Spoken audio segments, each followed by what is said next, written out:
leaving Dog River, Dog Creek Campground, just north of Pine, Section 2 today. As you can see, my Garmin has decided to not work this morning, so I'm going to have to reset the battery and resend my my inReach check-ins or whatever. I don't know what happened there. Here on Section 2, pretty nice view. Oh God, you got to pay attention there, buddy. Don't send your bike over a cliff. How about that? Here we are. One of the this is Big Trinity Lake. So we're up above Trinity Lakes right now. The guys wanted to come up and do the kind of, I don't know, extension to this, so we're up here. Okay, well, good enough.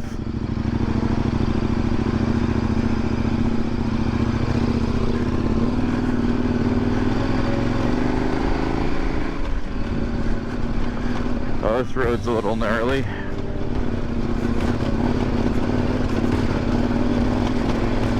Holy fuck, yeah, this one could be a bit of a challenge for the smaller bikes, but we can just tractor on ours. Let's get that in the first. Tractor mode engaged. We're just sitting on this, riding up the hill.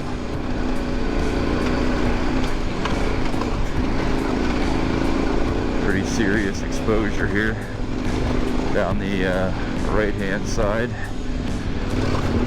It'd be good practice for them going up Magruder and Lolo, which are in pretty shitty shape right now from what we hear.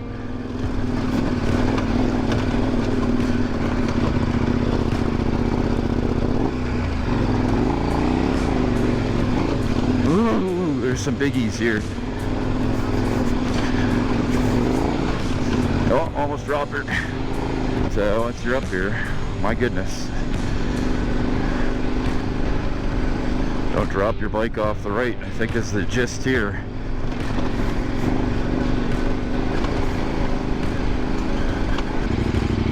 I don't see those guys behind me either, and that's mildly concerning.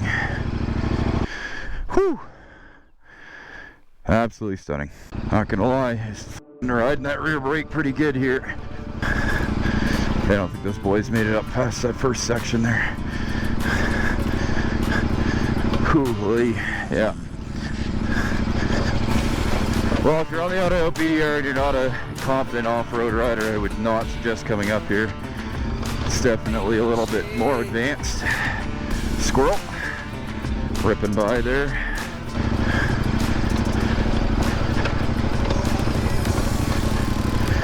Yeah, it's a bit gnarly.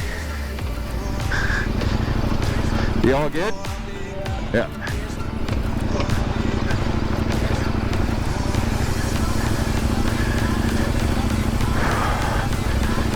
It only gets worse up there. Well, that's why it's not labeled on the BDR map. Right there. Not KLR friendly.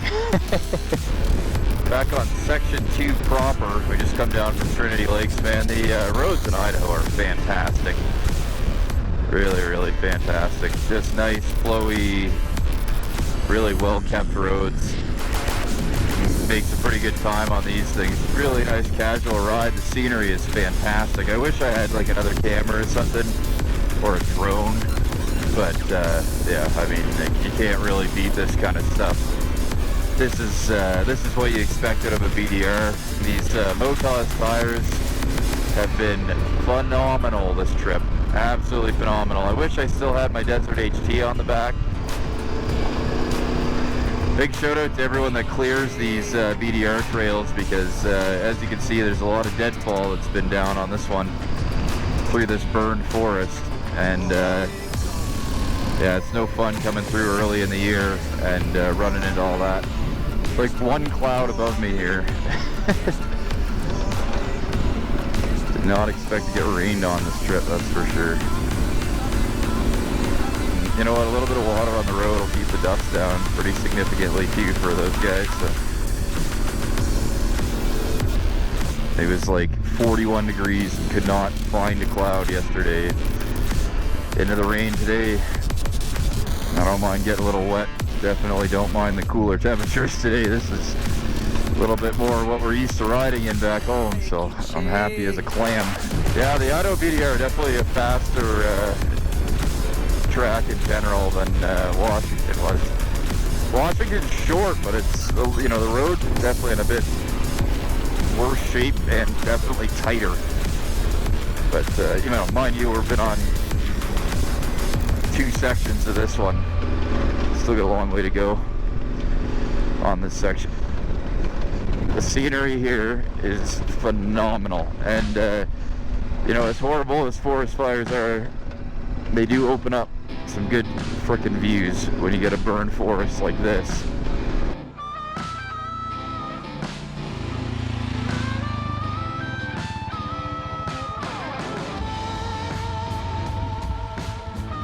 How about those for some views? The DR took a little nap, but he's all right. Got off track a little bit, went down a trail into a gully, and coming back up out of it, he yeah, put the bike to sleep. So that's really important if you're riding in a group to post corners. If there's a corner that's you're supposed to turn on, then you're expecting to see a bike there, waiting to make sure that you make that corner. If you're not supposed to turn, then there shouldn't be a bike there. And that system works really, really, really well until someone doesn't do it. And then you have however many people behind that are either not taking the corner or have gone down and nobody knows, or they've taken a wrong turn behind and nobody knows. So I haven't really talked to these guys about doing that, but maybe we'll have a campfire chat, just because, yeah, he went off trail and fell. So, you know, that's bad news, because I went back a couple miles looking for him, and if he had fallen and not gotten his bike up, I mean, I would have rode back to where we last stopped and not have seen him.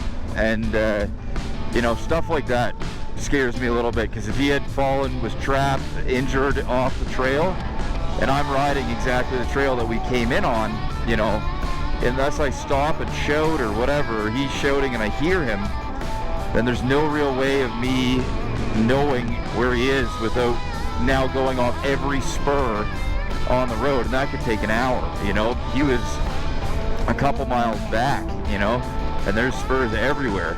So yeah, fatigue and white claws causing issues. Man, that water is clear. Hey, nice eagle or hawk or owl or something there. Beautiful. Just like ruggedly stunning. Yeah, Idaho is just constant scenery. Wow, still along the South Fork here. Just beautiful. You got the river down below and a nice kind of gorgy thing, but river narrows considerably here. Bit of a swift. Damn, that looks absolutely inviting right now. Thank goodness it's not as hot as it was yesterday. Otherwise, I'd be in there swimming, I think. It's probably pretty chilly, I imagine, though. This little dirt bike downhill trail here. We're gonna go up. Back up to the road that we just came down, because why the hell not? May as well overheat the already overheated bike.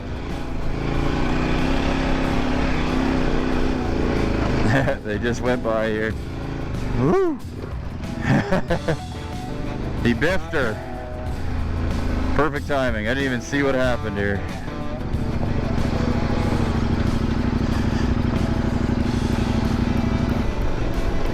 So we're just coming up off the South Fork of the Boise River here. This road sucks, man. They need to grade it so bad. Like, I'm gonna lose my friggin' whole dash cluster here. That is just unbelievable washboards. Try going fast and it's like you can't even get up on them. Right on. So we're on the closed section. Oh, that's nothing.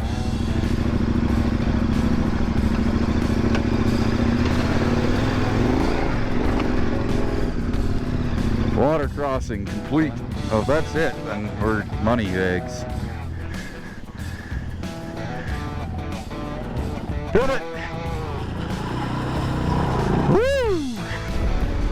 Yeah, so right now we're on 384, which was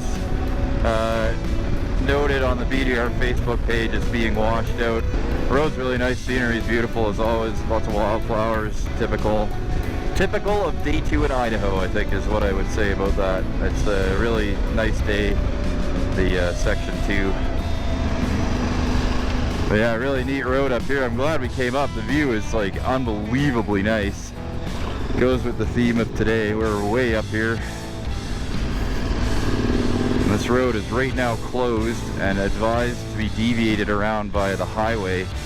So I'm sure they've not done that for that little culvert that was not in place back there, because that was pretty minuscule and it's no problem getting through that. So I don't know. Oh my goodness, look at that. Jeez, it just opens up. The road's kind of sandy too, so I got to pay a little bit more attention. Got to stop gawking over there. It's the problem with these BDRs, you go through such nice areas, but you got to focus on riding your motorcycle so much.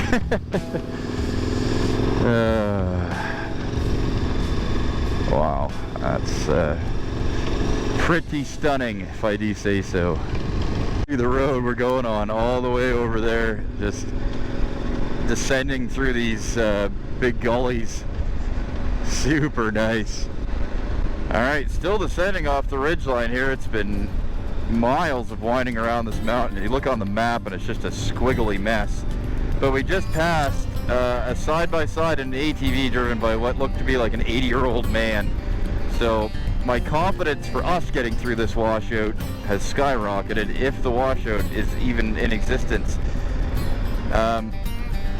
I'm really confused as to why people are rerouting if that culvert that we came through was the washout. I mean, that's nothing. That is passable by a V-strum, for goodness sakes. Like, yeah, that was, you don't have to reroute. Don't miss this section. Alrighty, here we are leaving Loman, heading to Deadwood Reservoir, and then hopefully beyond, depending on what time it is. We didn't make a real good time today. But he had a pretty bad crash on the KLR there. His bike shut off on him coming down the hill and locked his rear wheel up. Spun him right out. So that last pass we came down took about 20-30 minutes longer than it should have. 3.5 hours, so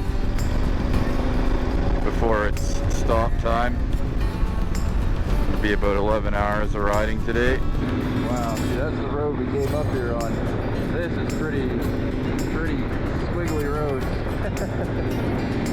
Put a smile on my face. This road is actually incredible. You go back and forth around the mountain like 3 or 4 times. There's those boys down there. But we've come up the front side, down around the front side, back through, back around here and up, and like it is, you could see the road you're on like 10 minutes ago. It's pretty freaking wild. This road is unbelievable. We're way up on this ridge line here. The views are phenomenal. Road's in pretty good condition for being so far up here. Thank you again to the BDR folks that keep these trails clean and clear of trees and open. And just like that, we're down off of Mount Crumpet. I don't know what it's actually called, but we're down off of it. The boys are up there somewhere. Man, there's so many of these little chipmunks, I guess there, or squirrel. Yeah, there's definitely chipmunks. They're everywhere. Little tiny baby things. This forest is pretty magical looking, like the regrowth after a burn, obviously, but nice little 2-track through here. We're just going slow at the end of the day. I don't want to speed racer ahead too. These guys are already offered for me to just go ahead, but it's I don't know, it's nice having other people, especially on a trip this length. What's 5-10 minutes of waiting, you know? Oh, the creek crossing, cool. Oh, that is some serious stuff. Looks a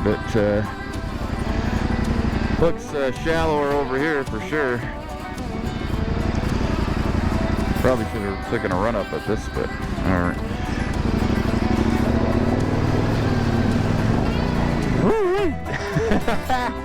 Yeah, that was deeper than I thought it was. Like, where'd we get up to? Yeah, probably about there. He just dragged the ass of the bag through it. That is too funny. Wow.